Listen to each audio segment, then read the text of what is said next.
In 1997, the Art Bell radio program aired an interview with Richard Hoagland regarding the recent discovery of a new room under the pyramids through a secret shaft under the Sphinx. Inside the room was a statue of a black man. This information was suppressed but leaked out through the testimony of an eyewitness guard. Following are excerpts from this program. Notice that the Europeans wrestle with their denial of the black African truth, even in the face of new undeniable evidence. What this guard reported was that on October 20th, Farouk El-Baz, the same man who picked the Apollo landing sites on the moon according to the Orion-Sirius connection, yes, and two English-speaking Europeans carrying a large aluminum case entered the Great Pyramid that morning for 3 hours on October 20th. They proceeded to put a robot up the shaft and a camera with a fiber optic connection under the crack in the door. They proceeded to look through to find what was inside a chamber, and there is a chamber back there, according to the story, which is about 3 meters by 2.5 meters in size. yes, There is a statue in this room a statue, of a black man a black man. seated, looking up the shaft toward the star Sirius at the meridian crossing. Wow. And Wow. there is more. There's more. Isn't this getting to be interesting?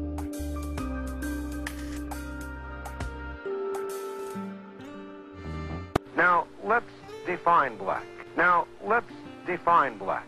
Now, let's define black. Now,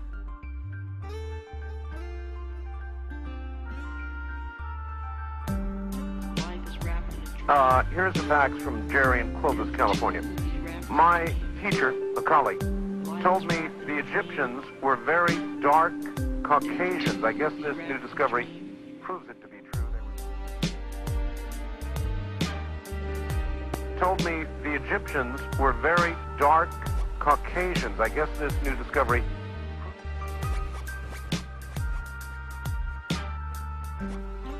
of a black man, or would this be a dark-skinned Egyptian, or is that too close a call to make? No, the description was a black man. A black man. Yeah, yeah.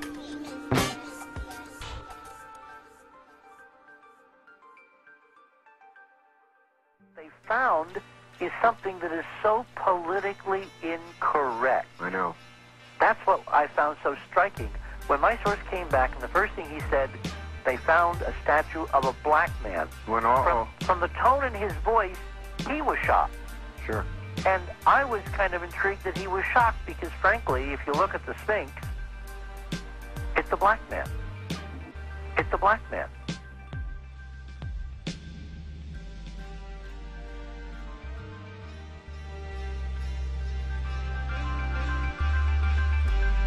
Life is wrapped in a dream. Death too would be wrapped in dream. Life is wrapped in a dream. Death too would be wrapped in dream.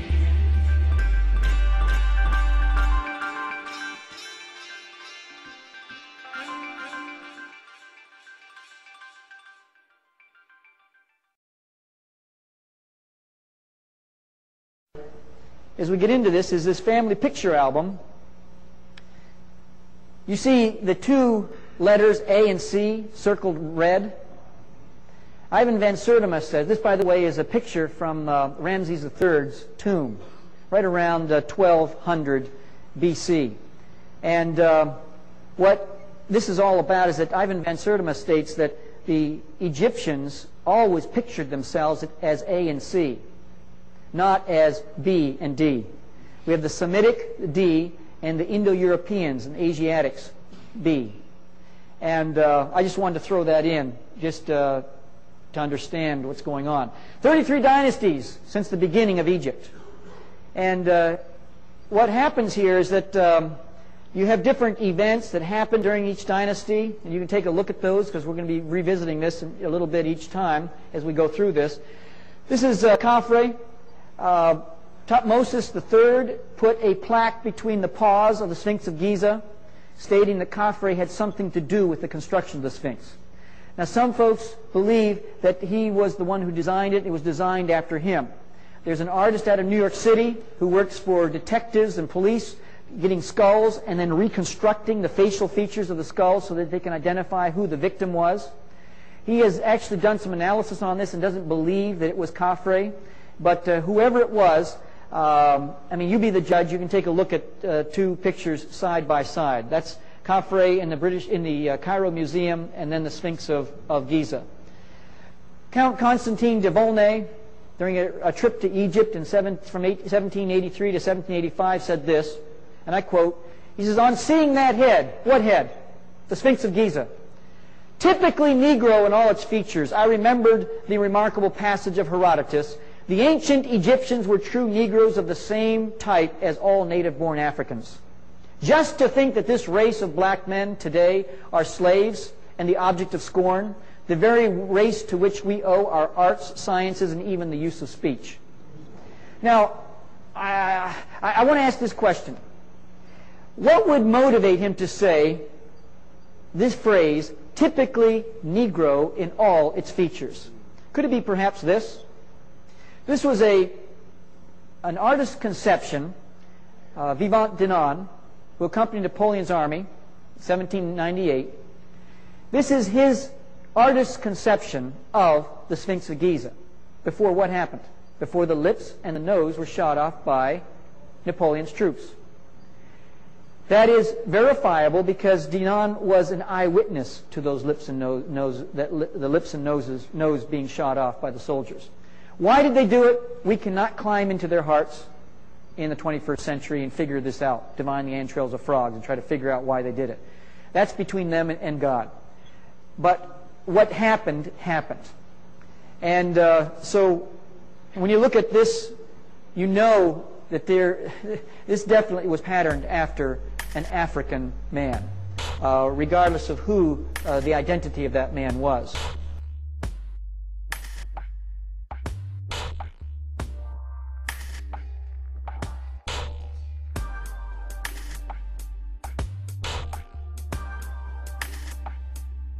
Detective Domingo returned to New York to analyze his findings. Does the Sphinx look a little worried to you? I wonder what the penalty is for impersonating a pharaoh.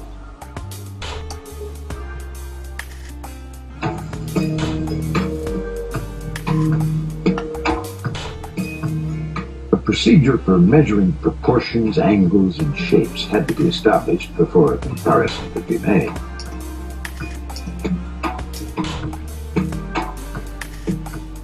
Comparison of the facial shapes was made more difficult due to the severe damage on the face of the Sphinx. Nevertheless, Detective Domingo established enough points of reference to make a comparison with the statue of Chephren possible. These points were the chin, the outer corner of the eye, and the brow ridge. While a study of the frontal view showed significant differences, the comparison of the lateral view was decisive. When the reference points in this lateral view were connected with vertical and horizontal lines, the difference of angles on the two works was extreme. The most conclusive finding was the angle between the outer eye and the vertical. In Chephren, that angle measured 14 degrees. But on the Sphinx, the angle was more than double, 32 degrees. This explains the protrusion of the lower jaw found on the Sphinx, but not on Chephren. This explains the protrusion of the lower jaw found on the Sphinx, but not on Chephren. After reviewing all the measurements, angles, and proportions, it's my conclusion that the Great Sphinx of Giza is not the same individual represented in the statue of the pharaoh Chephren. If the Sphinx isn't Chephren, who is it? Some eminent visitors over the years, among them Gustave Flaubert, thought the Sphinx was black African. According to Zulu history, in ancient times, their people inhabited northern Africa. When the rain stopped and the region became Sahara, the Zulu migrated south.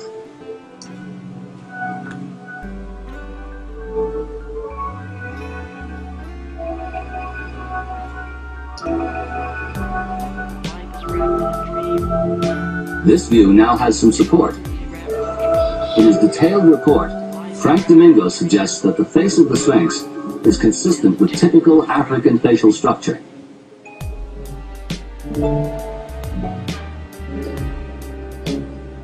After the New York Times published its op-ed piece on Domingo's work, orthodontist Sheldon Peck wrote a letter, independently arriving at the same conclusion. Orthodontists work with facial bone structure on a day-to-day basis. Wouldn't that be a twist on history?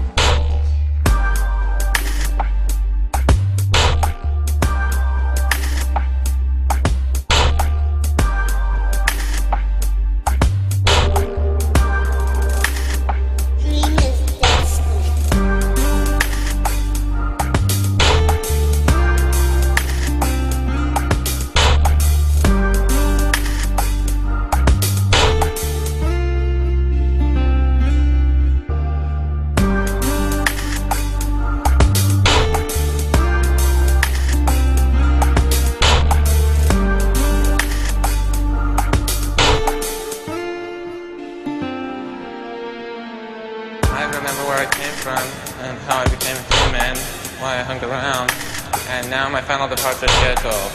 This way out, escaping velocity, not just eternity, but infinity, infinity, infinity, infinity.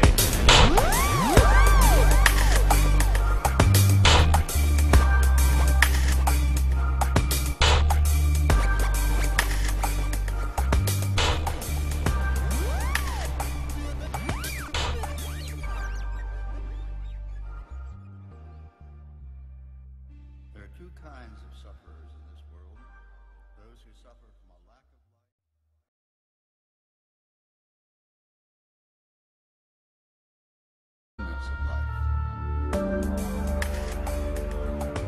life. Eurocentrism is the dismissive and particularistic focus on Europe, involving an undue preoccupation with its peoples, institutions, history and customs.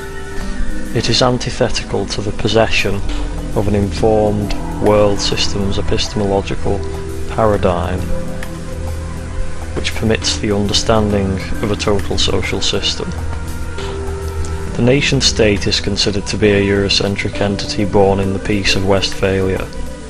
The geoculture may therefore be said to be Eurocentric. Many moral structures and even ethical epistemological structures are unwittingly Eurocentric. To apply the world system's epistemological lens of the total social system to its full potential, all such structures must be ruthlessly examined and purged of Eurocentric attributes to remove particles of reaction. Our analysis must be human and cosmopolitan, devoid of any status group leanings.